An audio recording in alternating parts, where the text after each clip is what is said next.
Hi everyone. Now that's a sign language a lot of you on the internet will recognize, a sign of frustration. And the reason I did that because I just made this video twice and I didn't like them. So, and what is this video about? Well, it's about sign language and about kind of inspired by two things. One of them is a video entitled "The Unheard Of" by Mean Black Dude, and don't let the name fool you. It's not really that black. And how black do you have to be black? I don't know. Living in Japan, I've noticed, that's one thing that inspired me. Living in Japan, I noticed a lot of people use different kinds of, well, they use their hands in ways that don't make sense to foreigners unless you're familiar with Japanese. And living here a long time, I've naturally acquired some of these, kind of in a Zelig, Woody Allen Zelig way, I've kind of acquired some of these, I guess, habits, right, or ways of communicating. Another thing that's inspired me is the TV show recently called Lie to Me, which it's kind of interesting. I don't know how they're going to be able to drag that out for more than a couple of years, but they did it to Prison Break, so what the hell, right?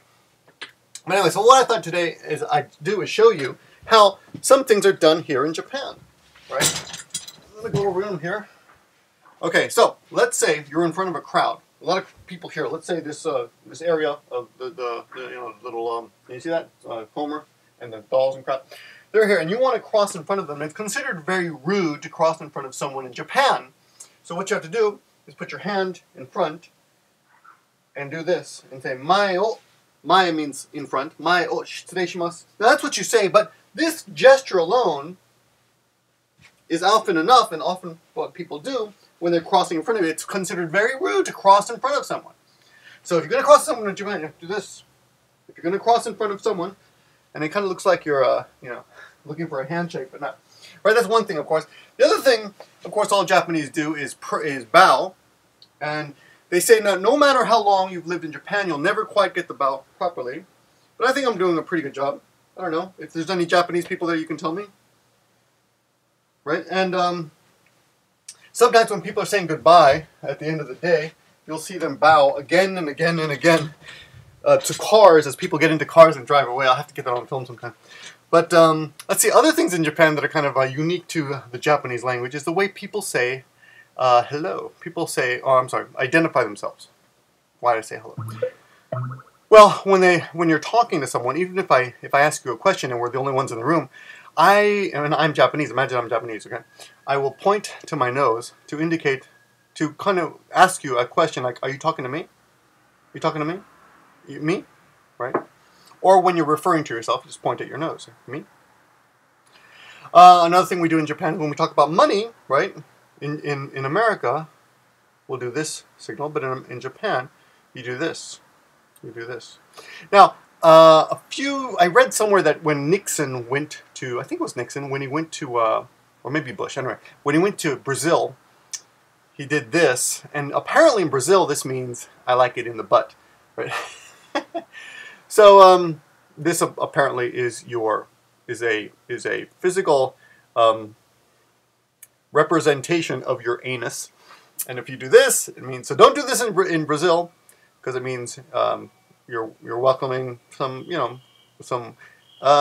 interesting loving, right? Something you may not have experienced before. But anyway, who knows? I don't know you. You could do that every day. Okay. So in Japan, this means money.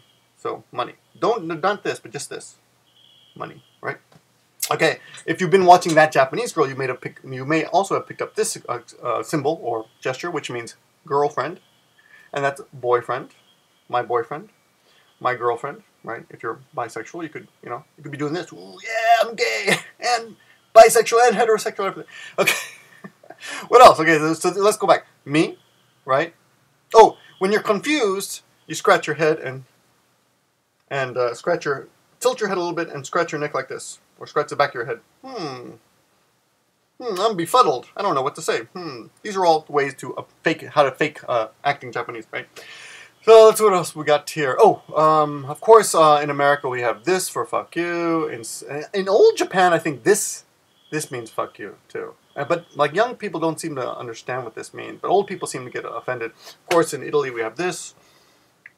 Let's see. I had some more here. Oh yes, akambe.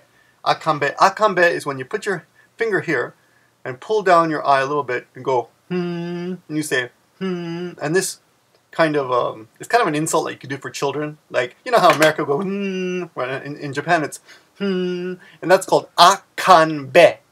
Akanbe, right? That's pretty funny, right? Oh, speaking of facial gestures, if someone is kind of stuck up, we call them a tengu. Now, tengu is this creature here. You see this creature up here? You see that? Let me bring them off the wall here so you can see them closer. This is called a tengu. And when foreigners first came to Japan, they were considered to be like tengus because they had big noses. And as you know, Japanese have very small noses. In fact, many Japanese have special glasses because their noses are so flat that the glasses just fall right off. So they have these special glasses with little things that kind of are just tiny little pins that stick right into their nose, right? And it's painful. It's like getting a piercing, but it helps keep their nose up. And I'm lying through my teeth. Did I get you? Did I get you? Okay, we'll find out. Anyway, so when someone is stuck up, we say tengu. And we don't say it. We make the gesture of grabbing, of putting your nose here and doing like this. So we so, like that guy over there, he's a little stuck up, right? And in America we have a very similar, gesture, which is, got your nose stuck up in the air, right? Okay. Let's see. I guess that's the only gesture I can think of. I don't know if anyone can think of any international gestures. I'd love to hear them or see them. But in the meantime, go check out Mean Black Dude's video and read it. And thanks for watching, and I'll talk to you soon. Bye.